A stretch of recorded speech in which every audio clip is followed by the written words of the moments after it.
soir, je voudrais anticiper pour dire à quelqu'un, la personne qui s'oppose à vous peut sembler être supérieure à vous, elle peut sembler être au-dessus de vous, mais je connais quelqu'un qui est au-dessus de la personne qui semble être au-dessus de vous. On l'appelle El Elyon, le Dieu très haut. Le plus haut qui soit. Le plus haut qui soit. Vous savez, quelquefois, lorsqu'on parle de El Elyon, le Dieu très haut, le Dieu très élevé, nous avons l'impression que très haut veut dire très éloigné.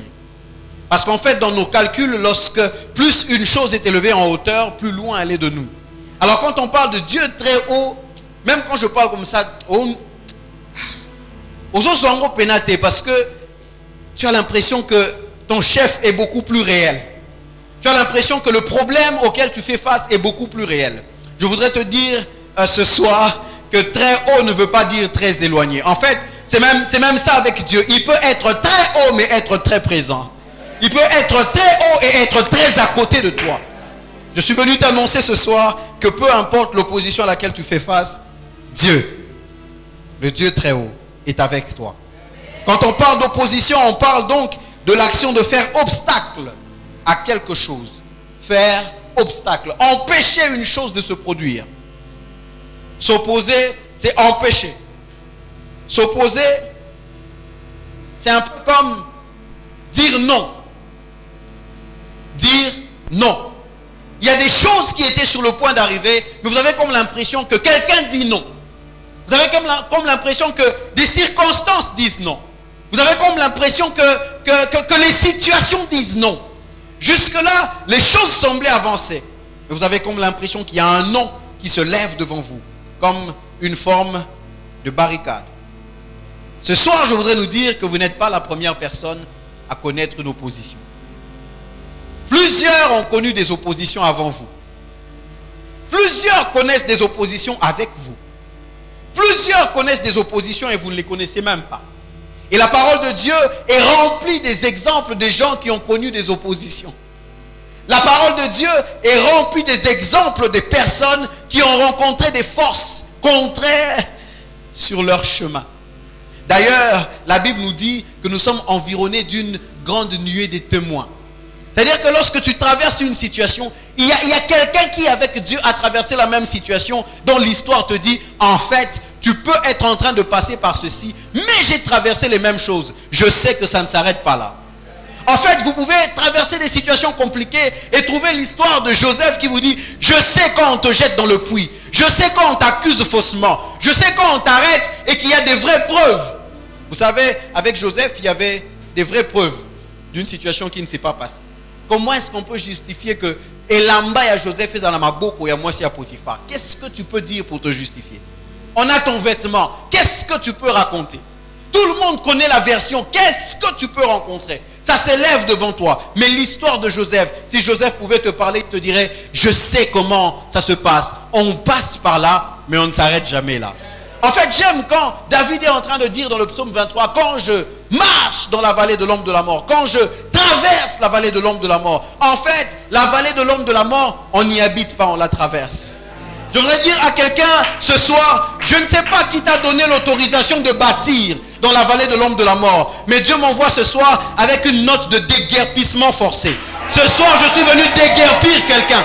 Dieu m'a envoyé te dire, tu n'as pas le droit de construire dans la vallée de l'ombre de la mort. Ce n'est qu'un passage, c'est un couloir, c'est un tunnel. Personne ne peut y habiter.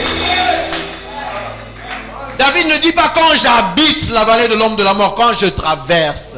Ah, il fait peut-être noir, la mort plane peut-être dessus, mais je traverse, je ne m'arrête pas. Je voudrais dire à quelqu'un ce soir, ne t'arrête pas, traverse, traverse. Tu marchais, une force veut t'empêcher de marcher, continue de marcher, traverse, traverse. Parce que la parole de Dieu est remplie des exemples des gens qui ont connu des oppositions. Ils ont connu des oppositions. Alors si dans la parole de Dieu, il y a des exemples des gens qui ont connu des oppositions et qui ont vaincu avec Dieu, cela nous renseigne donc sur le fait que lorsque nous traversons des oppositions, plus facile pour nous, n'est-ce pas? Ça veut dire que quand nous savons quelqu'un qui a fait marcher les choses pour tout le monde, nous savons donc avec qui marcher nous-mêmes. Si nous regardons la Bible et que nous identifions la personne qui a fait marcher les choses pour tout le monde, tout celui avec qui il a été, dans les oppositions, ça marchait pour eux. Ça veut dire pour nous que la formule est simple. Même le monde dit qu'on ne réinvente pas la roue. Nous connaissons son palmarès. J'aime la chanson qui dit Nabitumbanyo soyo bunda na yo kasangote balonga yo. Si on ninge tout dans moto to ebike alonga déjà. Comme on dit à qui na beta. Comme Nzambe déjà a beta. Si on yo na bitumba okende pa na nyokobenga moto yo a beta. Je t'annonce ce soir que moto yo a beta aza prêt à kokote la yo. Il est prêt à venir et à intervenir pour ta situation. David a connu à plusieurs reprises des situations d'opposition. Jusqu'au point où son propre fils s'est levé pour s'opposer, a exercé une force contre lui pour le renverser. David a connu même une opposition venant de quelqu'un pour qui il a fait du bien. En fait, le jour où David se lève devant Goliath dans 1 Samuel 17, c'est le bien de Israël, mais moi je pense que c'est beaucoup plus le bien de Saül. Parce qu'en fait, si ce jour-là Israël perdait, Saül en tant que roi serait dans un embarras qui ne disait pas son nom parce qu'ils s'étaient tous cachés. Personne n'osait sortir. Quelle honte! Mais le jour où il se lève pour Dieu et pour le peuple, Saül a son honneur sauvé. Mais cette personne pour qui David a fait du bien s'élève contre lui. Ce jour-là, si David ne s'était pas levé, Goliath aurait battu Israël et Saül serait peut-être mort dans la bataille. Mais Saül a oublié. Il s'est levé. Ce soir, il y a peut-être quelqu'un qui est dans l'une des nombreuses situations d'opposition de David. Peut-être quelqu'un de proche s'oppose. Quand vous regardez, vous vous dites, en tout cas, je n'arrive pas à croire. Peut-être c'est quelqu'un pour qui vous avez fait beaucoup de bien, qui maintenant exerce une force contraire pour vous arrêter.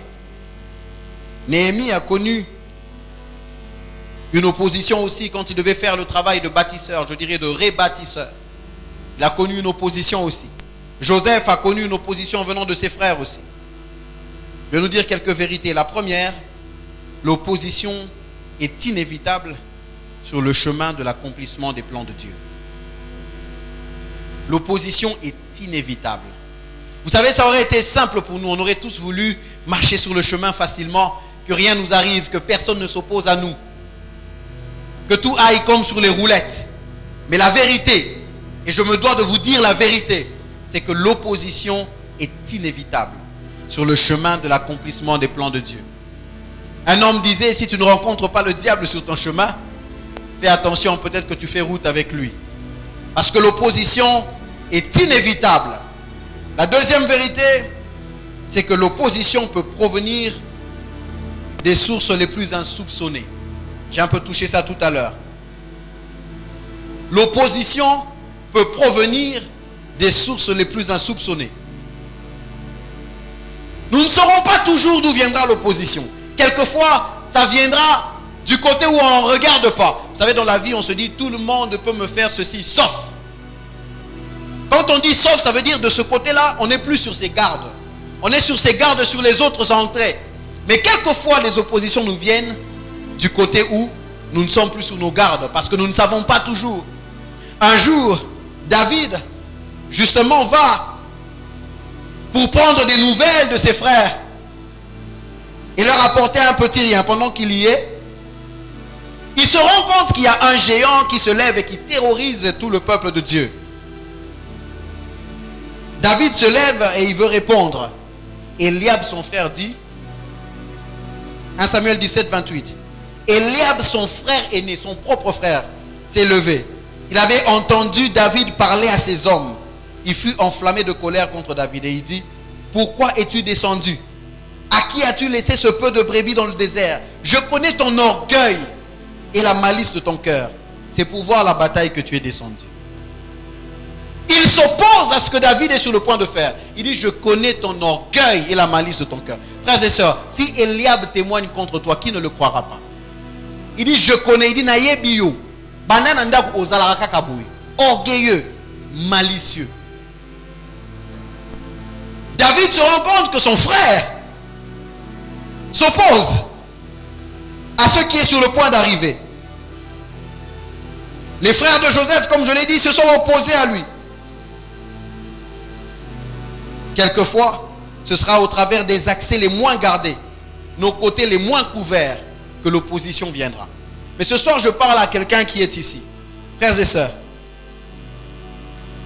Dieu sait que quelquefois, l'opposition s'élèvera du côté où nous faisons confiance. Le Seigneur sait que nous fonctionnons, nous sommes des êtres de confiance. Nous devons faire confiance. Il y a des gens, nous devons avoir des gens dans notre entourage. Il y a des endroits où tu n'es pas pour te protéger. Mais ce soir, je voudrais te dire que même lorsque l'opposition te surprend, elle ne surprend jamais Dieu. Même lorsque ça vient du côté où tu t'y attends le moins, Dieu est déjà sur ce côté-là en train de te préserver. Le jour où Absalom s'est levé, c'était brusquement et il a pris le conseiller le plus proche de David.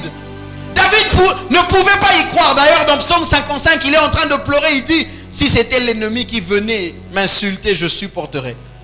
Si c'est celui qui me hait, qui s'est levé contre moi, je pourrais me cacher de lui. Verset 14 de Psaume 55, il dit, mais c'est toi qui es un homme de mon rang. Toi, mon ami et mon intime, avec qui j'ai changé des confidences. Quand nous allions ensemble avec la foule dans la maison de Dieu. Toi, mon ami.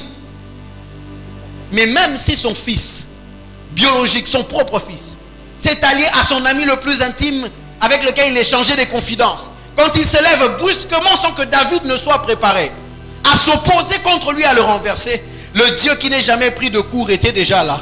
Alors même cette opposition très forte et franche qui s'est levée contre David n'a pas pu le renverser. Je voudrais dire à quelqu'un ce soir, tu n'as pas besoin de devenir paranoïaque. Dieu est sur les côtés sur lesquels tu n'es pas. Là où tu ne peux pas être, Dieu est là pour toi. Il y a des endroits où tu ne pourras jamais conjuguer je suis. Tu es ici, mais tu n'es peut-être pas là où tes amis sont en train de comploter contre toi ce soir. Parce que tu ne peux qu'être à cet endroit. Mais il y a quelqu'un qui peut conjuguer je suis, même là où tu ne peux pas conjuguer je suis. D'ailleurs, il se présente, il s'appelle je suis. Là où tu n'es pas, le Seigneur vient, il se dit je suis, je suis. Là où tu n'es pas, Dieu est là pour toi. Je suis toujours convaincu que partout où je ne peux pas être, Dieu est toujours là pour moi. Un ami me disait un jour, il me dit, la foi est aussi proportionnelle au nombre d'endroits où tu es conscient que Dieu est. La foi est proportionnelle au nombre d'endroits où tu crois que Dieu est. Aujourd'hui, nous avons des gens qui se sentent obligés de placer des enregistreurs sous les bureaux de leur chef, de placer des choses, d'avoir un émissaire dans une réunion pour que l'on sache si. Il y a des gens qui commencent à avoir des méthodes bizarres parce qu'ils ne sont pas sûrs que là où ils ne sont pas, Dieu peut être là pour eux. Je voudrais dire à quelqu'un, une opposition peut se lever là où tu n'es pas, mais Dieu peut être là pour toi. Dieu est là pour toi. Dieu est là pour toi. D'ailleurs, il est omniprésent. Regardez comment, j'allais dire, Dieu est complet. Il est omniprésent. Il peut être partout. Partout. Mais vous savez qu'être à un endroit n'est pas suffisant, n'est-ce pas? Je peux être quelque part. Vous pouvez être même ici. Je suis en train de parler, mais vous êtes en train de dormir. Vous êtes ici. Mais des choses se passent et vous ne le savez pas. Donc être omniprésent, c'est bien. Ça nous fait déjà beaucoup de bien que le Seigneur soit omniprésent. Mais en tant qu'humain, on peut se dire, bon, quelque chose peut se passer. On peut être présent, mais manquer quand même quelque chose. Alors le Seigneur répond à cette question de nous, il est omniscient. Ça veut dire qu'il n'est pas seulement partout, mais il sait tout. Donc je voudrais rassurer quelqu'un ce soir, partout où tu n'es pas, le Seigneur sait tout ce qu'il doit savoir pour que toi tu sois gardé face à l'opposition. Le Seigneur sait tout ce que tu dois savoir et même ce que tu ne dois pas savoir pour que tu sois protégé lorsque les oppositions se lèvent. Le Seigneur sait ce que tu sais. Il sait ce que tu sauras. Il sait ce que tu as oublié. Il sait ce que tu ne sais pas. Il sait ce que tu ne sauras jamais. Il sait ce que tu n'as pas besoin de savoir. Il sait toutes ces choses pour toi. Mais savoir, on peut se dire que ce n'est pas suffisant. Parce qu'on peut savoir des choses. Mais qu'est-ce qu'on fait de tout ce savoir si on ne peut pas? Alors il répond à ça. Il est omnipotent. Il est partout. Il sait tout. Et il peut tout. Le Seigneur n'est pas quelqu'un qui a des informations juste pour les avoir. le Seigneur sait et il peut agir parce qu'il a en lui toutes les capacités pour faire tout ce qu'il faut. C'est ça être omnipotent. Alors je parle à quelqu'un ce soir qui fait face à une opposition. Peu importe d'où elle vient, le Seigneur qui est partout, il sait tout et il peut tout, et c'est à ton avantage. C'est à notre avantage. Le Seigneur est avec toi dans l'opposition que tu traverses. Il faudrait que nous sachions que les oppositions sont diverses. Alors par rapport aux oppositions, nous ne répondons pas à toutes les oppositions de la même manière. Nous ne devons pas réagir à toutes les oppositions de la même manière. David, dans 1 Samuel 17, a l'opposition de son frère Eliab. Il demande simplement à son frère, qu'est-ce que j'ai fait? Est-ce que je ne suis pas permis de parler comme ça? La Bible dit, et il se détourna. Il donna le dos. Il alla poser la question à d'autres personnes. On dit, il alla avec les mêmes questions à d'autres personnes. Il s'est détourné. Pendant ce moment-là, David se prépare à faire face à une opposition, celle de Goliath. Mais il y a une autre opposition qui vient, celle d'Eliab. David sait qu'on ne traite pas Eliab et Goliath de la même façon. David sait que rester là en train de combattre Eliab, c'est perdre le temps pour l'opposition pour laquelle Dieu nous a placés dans le lieu où nous sommes. Il faudrait que nous sachions quelle est l'énergie que nous devons dépenser pour quelle opposition. Qu'est-ce que nous devons faire pour quel combat? Ne perdons pas l'énergie dans tous les combats. Je prie ce soir que Dieu donne à quelqu'un le discernement, afin qu'il sache comment répondre à quelle opposition. Le même David, un homme rempli de discernement, se retrouve en face d'une autre opposition dans 1 Samuel 18. Cette fois-ci, c'est l'opposition de Saül. Et là encore, il répond différemment. Mais dans 1 Samuel 17, à partir du verset 45, quand il s'agit de Goliath, la Bible nous dit que David lui répondit, tu viens contre moi avec l'épée et le javelot, mais je viens contre toi au nom de l'Éternel des armées, le Dieu de l'armée d'Israël que tu as insulté.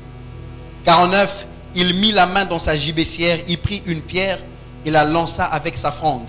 Il frappa le Philistin au front et la pierre s'enfonça dans le front du Philistin qui tomba le visage contre terre. Je prie que le Seigneur te donne la sagesse. Quelquefois sur le chemin de la vie, les oppositions peuvent te venir de ton père spirituel. Ceux qui ont vécu un peu avec Dieu savent que quelquefois, des oppositions peuvent te venir des côtés où mais tu ne le traites pas comme le diable, même si ça reste une opposition. Il faudrait avec la sagesse de Dieu savoir comment tu réponds à quelle opposition. Il y a des enfants qui se sont retrouvés dans des situations compliquées parce qu'ils ont répondu à une opposition de leurs parents, comme s'ils répondaient à Satan. Ils se sont retrouvés dans des choses compliquées. Pourtant, avec la sagesse de Dieu, on peut savoir à quelle opposition on fait face et comment on répond. On ne répond pas à toutes les oppositions de la même manière. Et je prie ce soir que le Seigneur déverse sa sagesse sur nous, afin que nous sachions comment faire. Alors les oppositions, nous ne les aimons pas parce que nous avons l'impression qu'elles sont là toujours pour nous détruire. En fait, c'est le but des oppositions. Mais lorsqu'elles viennent vers nous, les oppositions ne nous détruisent pas toujours. Il y a des bénéfices dans les oppositions. Les oppositions, lorsqu'elles viennent, nous permettent d'acquérir certaines choses qui sont importantes pour nous. C'est pourquoi il y a les bénéfices de l'opposition. La première chose, je nous dirais, parmi tant de bénéfices, le premier bénéfice que je citerai, c'est que l'opposition permet que tu te découvres. L'opposition permet que tu te découvres.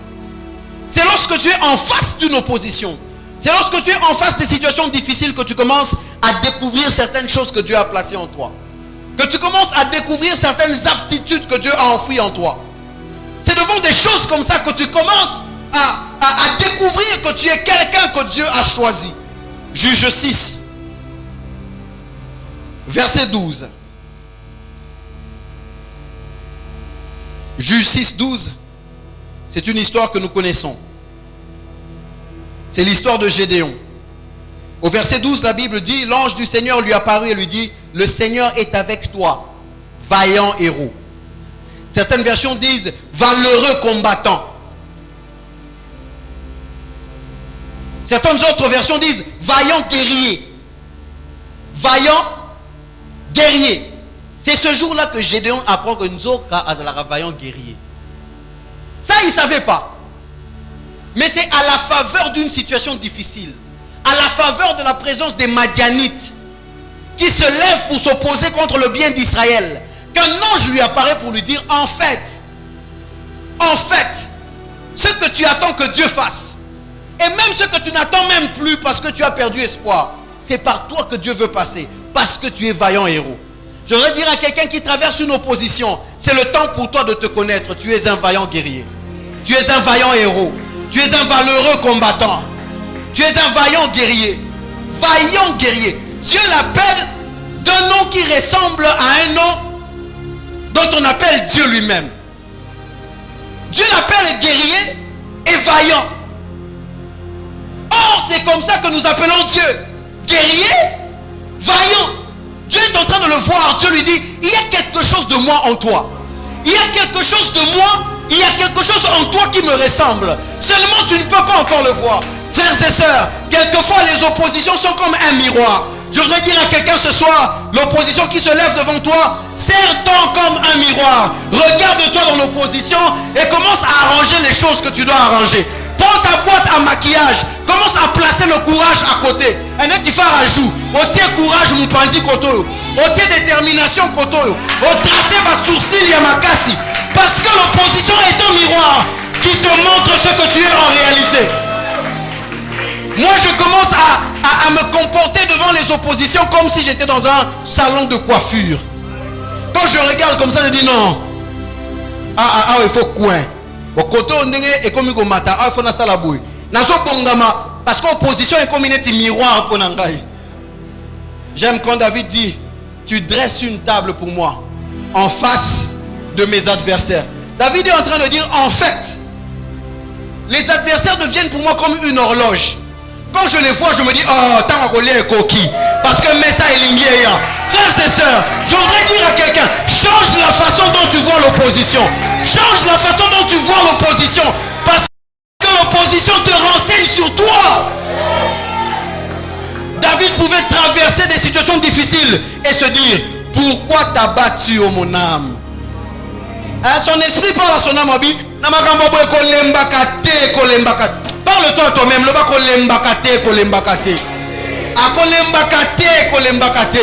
David est en train de dire à son âme, donne-moi les raisons pour lesquelles tu peux t'abattre. L'esprit regarde, l'esprit dit, en fait, il n'y a aucune raison pour que tu sois abattu. Dis ça à toi-même, dis, il n'y a aucune raison, il n'y a aucune raison. Il n'y a aucune raison, il n'y a aucune raison. Il n'y a aucune raison. J'ai dit tout à l'heure que les obstacles et les oppositions étaient comme les noms que l'on reçoit sur le chemin de la vie. David sait que la vie est remplie de noms. Okendeboye non. Osongaboye non. Obalukaboye non. Parce que on des frères moi comme on s'appelle là. Kotoboye non. Kotoboye non. David abi na vie oso nazo zelaka kaka batuba loba yoza pasi. Yemo katalika wabi oui, le bonheur et la grâce. Yemo ami pesi oui alobi oui, le bonheur et la grâce. Je ne sais pas où tu attends le oui. Le oui peut venir de toi. Ce soir, tu peux te regarder et dire oui, oui, oui. Ça peut être négatif autour. Apprends à placer le positif toi-même. Oui, oui, oui, oui, oui. Je dis moi-même oui. Aujourd'hui, la destin, moi, ils ont semblé d'être couleur, ils ont changé. Ils ont dit non. Oui. Ah, que quelqu'un dise oui. Que quelqu'un dise oui. Que quelqu'un dise oui. Oui. Il dit le bonheur et la grâce m'accompagneront. Donc moi le bindé na okende boye na nzela na otambola boye na poni. Koto bonheur azala, koto grâce azala, to otambola nzela moko. Qu'est-ce que tu veux placer à tes côtés lorsque l'obstacle vient devant toi? Lorsque l'opposition vient devant toi? L'opposition est pour toi bénéfique. Parce qu'elle t'ouvre les yeux sur toi. Elle t'ouvre les yeux sur toi-même. Le Seigneur, l'ange dit à Gédéon, va avec la force que tu as. Va avec la force que tu as. Va avec la force que tu as. En fait, Gédéon, l'ange vient le trouver en train de cacher. Il battait le froment pour cacher à la vue des Madianites. L'ange vient lui dire, en fait, tu surestimes un peu les Madianites. Tu penses que pour les combattre et les battre, il faut une force qui te vienne de je ne sais où. Mais en fait, la même force que tu utilises pour battre le froment, c'est la même force que tu auras pour battre Madian comme un seul homme. Je ne sais pas quelle est la force que tu attends. Dieu m'envoie te dire ce soir, va avec la force que tu as. Va avec la force que tu as. La force qui t'a permis de marcher jusque-là, c'est la force qui te permettra de combattre. Va avec la force que tu as. Quand le Seigneur regarde Gédéon, l'ange lui dit, vaillant héros. Ce terme veut dire courageux. Il lui dit, homme qui affronte les difficultés sans faillir. Quand Dieu le regarde, Dieu dit, tu affrontes les difficultés sans faillir. Il le regarde, il dit, solide. Il le regarde, il dit, solide. Gédéon, solide. Solide. Tu es solide. Plus solide que tu ne le penses. Tu es solide. Je voudrais parler à quelqu'un ce soir, te dire, tu es solide. Tu es solide. Tu es plus solide que tu ne le penses. Et c'est l'opposition qui te démontre que tu es solide. Frères et sœurs, totango n'a pas physique, n'a pas mathématique. La solidité d'une chose peut être définie en fonction des choses qui viennent en collision. Na rose papier na gumbi, na bambi na mur. Ce qui va se passer me renseigne sur les forces qui étaient en présence et la solidité de la chose que j'ai voulu abattre. Le papier reviendra. La colonne restera intacte parce que la colonne est solide. L'ange est en train de dire à Gédéon, je t'ai regardé. J'ai mesuré tout ce qui peut venir pour te cogner. J'ai vu que tu es solide. Je ne sais pas quelles sont les choses qui te cognent maintenant. Je ne sais pas quelles sont les choses que l'on jette sur toi maintenant. Frères et sœurs, tu es solide. Tu es solide. Les premières choses qui ne t'ont pas renversé ont peut-être donné la main comme dans un catch américain pour que des choses plus graves viennent. Mais même ces choses-là viendront. Le témoignage restera celui de Dieu au départ. Tu es solide. Je veux dire à quelqu'un ce soir, tu es solide. Et c'est par l'opposition que nous savons que tu es solide. Parce que Dieu dit que tu es solide. Solide. Deuxième bénéfice de l'opposition, c'est que quelquefois par l'opposition, le Seigneur nous oriente. Quelquefois, par l'opposition, le Seigneur nous oriente. Quelquefois, le Seigneur se sert de l'opposition pour nous orienter. L'opposition n'est pas toujours négative, parce que le Seigneur peut nous orienter par l'opposition. Luc 2, 7. Elle mit au monde un fils. Luc 2, 7, on parle de Marie. Elle mit au monde un fils, son premier-né. Elle l'enveloppa de l'ange et le coucha dans une crèche, parce qu'il n'y avait pas de place pour eux dans l'hôtellerie. Il n'y avait pas de place pour eux dans l'abri destiné aux voyageurs. Alors, elle alla dans une étable. Elle coucha l'enfant dans la crèche parce qu'il n'y avait plus de place.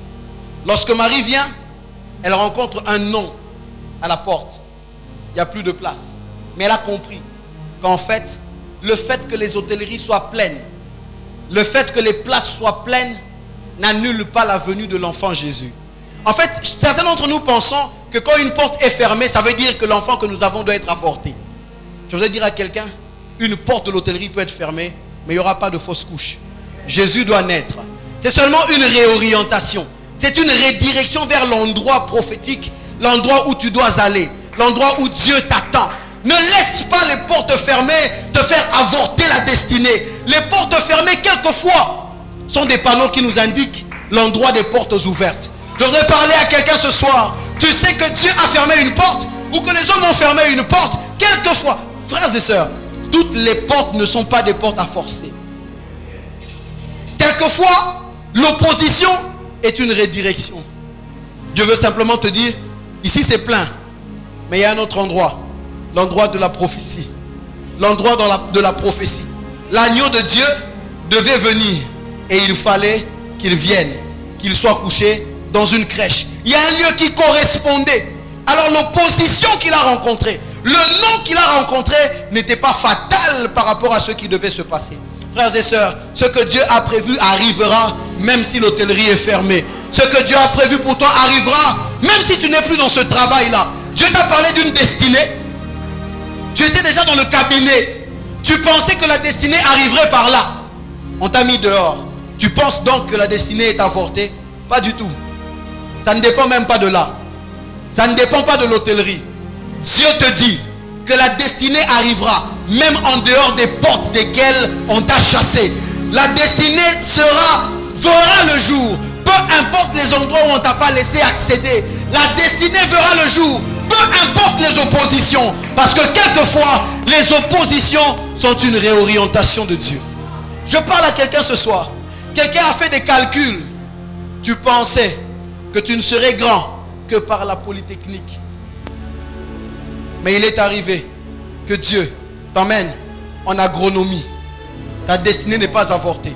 Là-bas, là-bas, là-bas, là-bas seulement. Là-bas seulement. Tu comprendras que l'opposition avait été bénéfique pour toi parce qu'elle t'avait orienté. Rapidement, la troisième chose, c'est que l'opposition donne l'occasion à ton Dieu de se révéler. Psaume 60, verset 12. Avec Dieu, nous ferons des exploits. Il écrasera nos ennemis. Dans Exode 17, Moïse fait une expérience. Les Amalécites se lèvent devant eux. Quand ils se lèvent devant eux, le peuple d'Israël n'a pas encore une armée. Ils ne sont pas encore forts. Ils ne sont pas encore forts. Ils ne sont pas encore une armée. Mais en ce moment-là même, une opposition se lève. Mais lorsqu'ils s'organisent et combattent, ils ont la victoire. Et Moïse lève un autel. Et il dit, l'Éternel est notre bannière. L'Éternel est notre bannière. L'Éternel est notre bannière. La bannière, c'est un drapeau, disons ça comme ça. Moïse dit, l'Éternel est notre drapeau. Nous savons tous que la bannière est très importante parce qu'elle représente une identification, une identité. Il est en train de dire, nous n'étions pas encore une armée, mais l'Éternel vient de donner une réputation à ce peuple que nous sommes, parce qu'il est lui-même entré en jeu. Frères et sœurs, la bonne nouvelle que j'ai pour nous ce soir, c'est que notre drapeau à nous ne sera jamais en berne. Parce qu'événement, non. Notre drapeau, notre bannière flottera toujours bien haut. L'Éternel, notre bannière. Ça veut donc dire que notre bannière, c'est l'Éternel. Si notre bannière, c'est l'Éternel, ça veut dire que notre bannière est éternelle. Ça veut dire que éternellement, nous sommes dans une position de victoire. Mais comment il a su? Par une opposition. Si Amalek n'était jamais venu, nous n'aurions jamais su que l'Éternel est une bannière. Nous n'aurions jamais su que l'Éternel est un drapeau. Comment nous le savons? Parce qu'une opposition s'était levée. Avec Dieu, nous ferons des exploits. Il écrasera nos ennemis. Nous sommes avec lui. Il nous accordera la victoire. C'est lui qui écrase. Bénéfice de l'opposition, c'est qu'il nous permet de rencontrer l'Éternel, de connaître l'Éternel, de le voir sous un nouveau jour, de le voir comme nous ne le connaissions pas avant, de voir de lui ce que nous ne savions pas, de voir de lui ce que nous avions simplement entendu.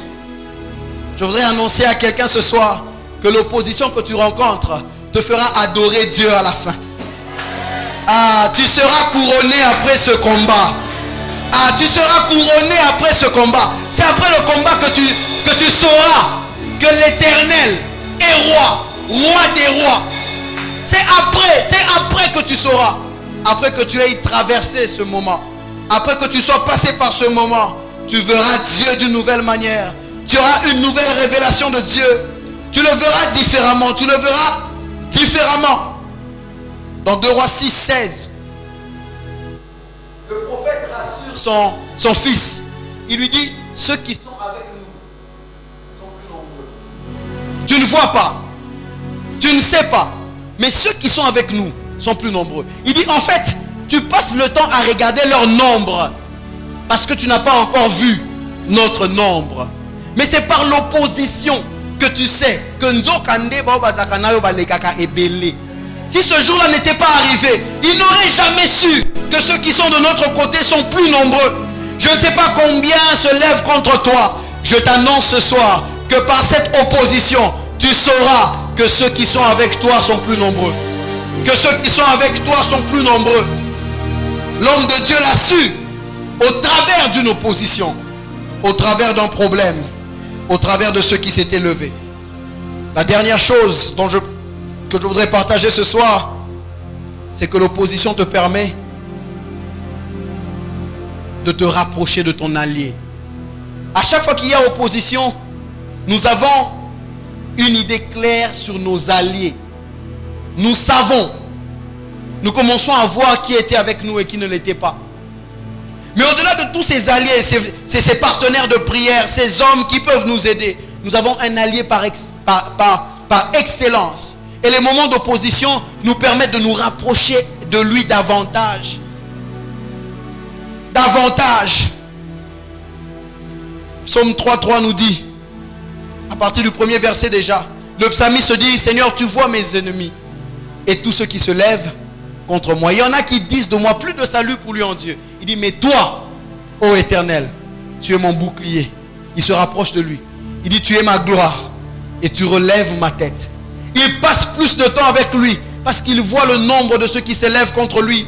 Il se rapproche de son allié. Il se rapproche de l'Éternel. Il devient de plus en plus proche de lui. Dans l'ancien temps, à chaque fois qu'il y avait la guerre, on regardait toujours dans la direction de l'allié. On regardait toujours dans la direction du secours. On regardait toujours dans la direction de l'intervention. On se rapprochait de l'intervention. Et les moments d'opposition raffermissaient les liens entre les pays. Les moments d'opposition nous permettent de passer encore plus de temps avec notre allié. Le psalmiste dit, au jour de la détresse, je crie à toi. Au jour de la détresse, je crie à toi. Et les yeux de l'Éternel parcourent la terre tout entière pour secourir ceux dont le cœur sont tournés vers lui. Il regarde. Nous sommes tournés vers lui dans nos cœurs et il s'avance. Et nos liens se raffermissent. On passe plus de temps avec lui. On passe plus de temps à le connaître. On passe plus de temps à le découvrir. On passe plus de temps à lui ressembler.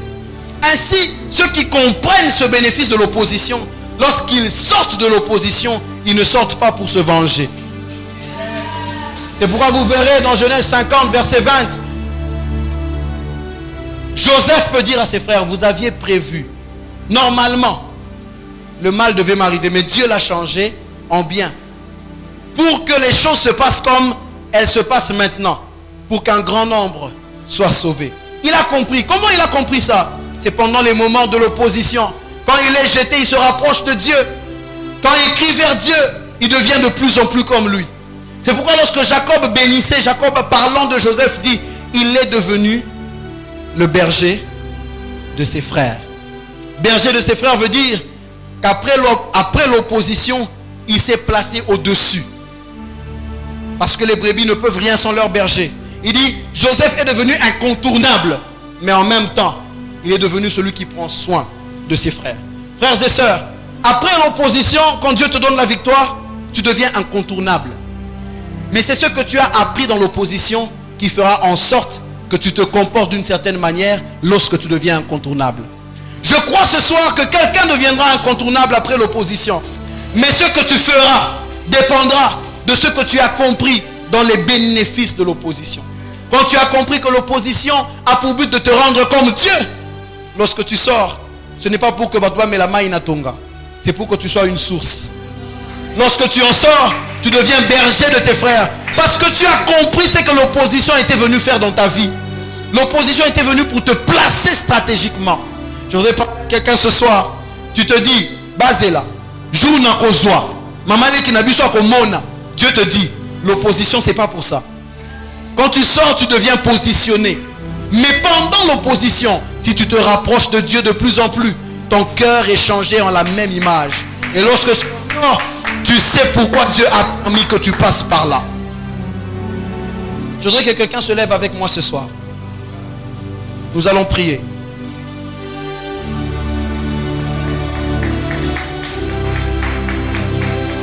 Que quelqu'un se lève avec moi ce soir, nous allons prier. Il y a quelqu'un qui pense qu'à cause d'une opposition, sa destinée est avortée. Je voudrais te dire ce soir, toi particulièrement, même Jésus, la parole nous dit sur lui, qu'il est venu chez les siens, mais les siens ne l'ont pas reçu. La Bible continue, mais à tous ceux qui l'ont reçu, à ceux qui ont cru en son nom, elle a donné le pouvoir de devenir.